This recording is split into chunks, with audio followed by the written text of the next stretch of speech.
चंद्रकांत पाटील यांनी मतदानाचा हक्क बजावला आहे। पुण्यातील कोथरूडमध्ये चंद्रकांत पाटील यांनी मतदान केलं आहे।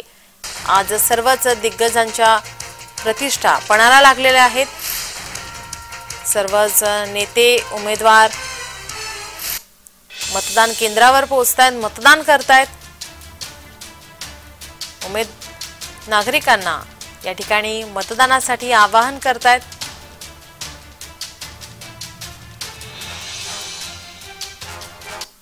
मी आताच मतदान करून आलो आणि मला सांगायला अभिमान वाटतो, बरं वाटतं की सर्वसामान्य नागरिकांप्रमाणे रांगेत उभं मतदान केल्यामुळे त्यांच्याशी गप्पाही मारतात आणि हा जो समज राजकीय नेतृत्व असतो की ह्यांना जास्त सुविधा आहेत, मुळात अधिकृत सुविधा नाहीच आहेत। ज्येष्ठांची वेगळी आणि आम्ही काही ज्येष्ठांच्या कॅटेगरीत